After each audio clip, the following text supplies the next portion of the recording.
basically all my money that's in So stocks did and you shares know if is you invested in save You need to know index what's funds. going per on when month it comes at to an index fund 8% investing. annual If you want to get return, rich This from is the investing, simplest way index to fund build wealth investing You would have is one of the over best 99% of investments you can investors. make. If you're anything like me, you've probably watched a ton of financial influencers give you their advice about how you'll be wealthy, but somehow you're in a similar situation as to when you started.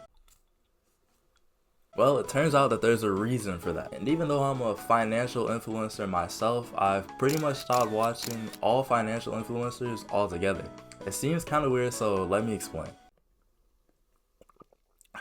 So as someone who's like half in the financial niche, I feel like I'm a good person to talk about this. About half of my content is finance and the other half is millionaires and YouTube wealth and dropshipping, etc, etc. But I'm kinda in this world enough to understand how it works. There's a few things that honestly make it a little bit tricky, but first of all, people like Mark Tibury have outright said that the best way to make money is to just talk about money. On top of that, when you talk about financial content on YouTube, you get paid the most money. So for the Stephan supporters that genuinely think that he's making this content to benefit you, I'm sorry, but you've been unfamiliar with his game. I wasn't really familiar with your game. But the revenue that you make on YouTube is per 1,000 views, and it's the highest when you talk about money. So this is a video with a topic of money, and this is a video with a topic of like house decor or something. Weird comparison, but you see the difference. So if I just wanted to make the most money possible, I would only talk about how to make money, and that's what a ton of people just end up doing. They recycle, repackage, and clickbait the same content that's not even from their own life experience. It's strictly a business, and that business makes money off of you. Banks, credit card companies, and other financial companies will pay a crap ton of money to have ads on those videos, and on top of that, sponsors will pay a lot more. So if you want to make money, talk about making money.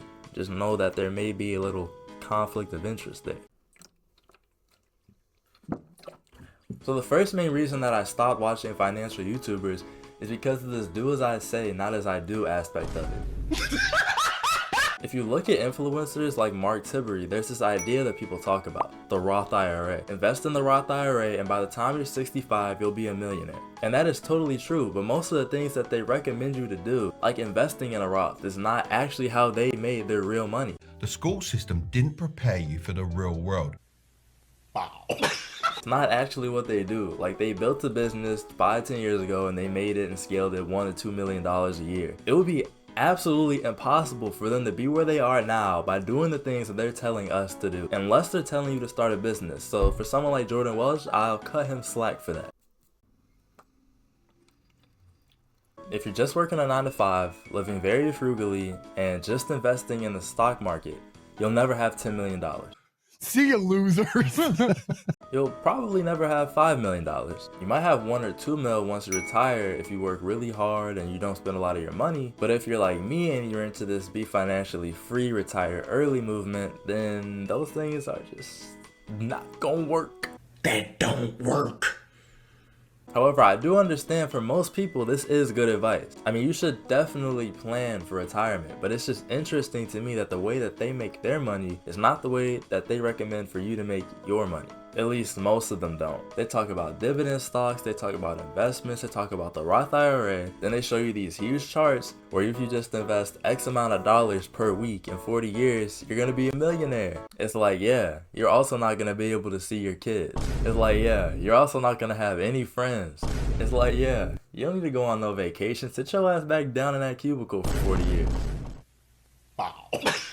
So yeah, this probably isn't the right mindset, but I don't care. It's just not what I want to do or what I'm gonna do. The next reason is what I like to call the "is this the reality" effect. I used to watch Stephan and more recently a financial podcast. And I'm not bashing them at all. No, I think they're great for people who have no idea what finances are, or math, or addition.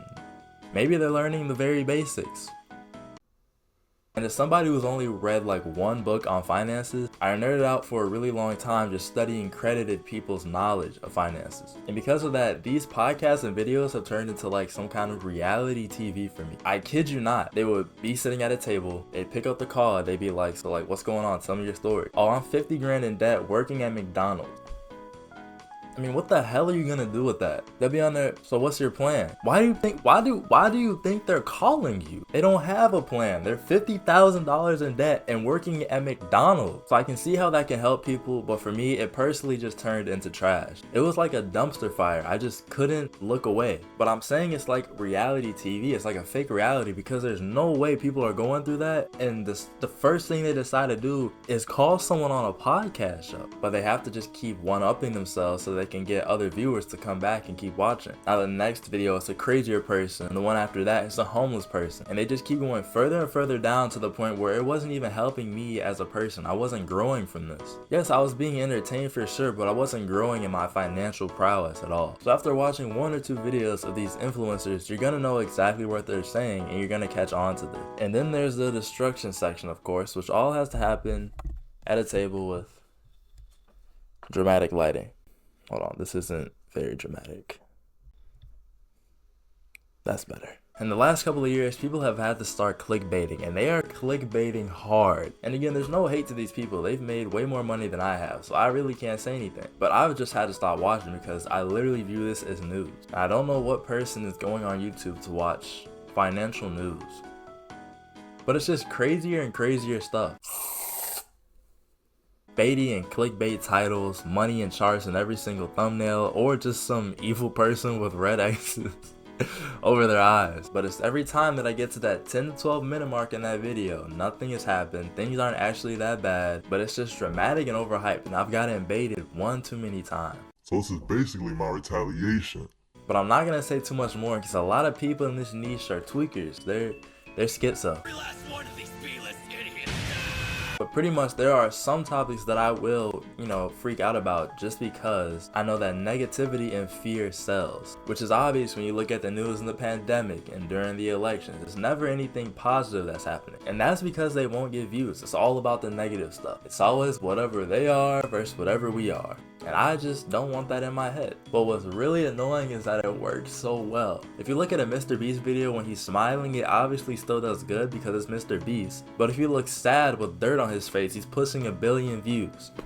So that's also why I've stopped watching almost all financial influencers, because a lot of them are just clickbaiting. And I've only seen a few people who are really quote unquote about that life. I want the more realistic day in the life, real people talking about what they're actually going through instead of just selling negativity and fear. And yes, we've already discussed about why and how that sells, but I'm not buying it. So I'm not saying that you should stop watching all financial influencers. You should watch to a certain point. You just need to make sure that you keep progressing and not staying in the same spot as to where these influencers are gonna hold you. That's why it's said that you should really get into reading books, and that's also why you see a lot of book reviews on financial channels now. For me, there's only so much actual high value information that you can put in, as opposed to a book where you can learn a lot of good information. People put so much more time into a book than a video. And for me, that long form content just kind of helps me a little bit more with things that I'm trying to put into action. Anyways, I'm not the only one who's getting tired of this clickbait. I've talked to a couple other creators and they are actively trying to avoid the trashy titles and clickbait content in general. We're just trying to find other things that work, and I actually did this myself a couple videos ago. I made a video that was a little bit more clickbaity that evoked fear, and to my surprise, it actually didn't do as well as I thought it would do. So that means that the rest of the finance niche, or at least my subscribers, are also getting sick of that as well, which is a pretty good sign, I suppose. But believe it or not, I do want to end this video in a bit of a positive light. I don't think that YouTube is a bad thing. In fact, YouTube has completely changed my life with less than 500 subscribers. People talking about finances, how much millionaires make, and what they did to make that money, and all the helpful drama that I've seen from various other channels. But the other reason that YouTube is good and bad is because literally anybody can start a YouTube channel. I mean, anybody.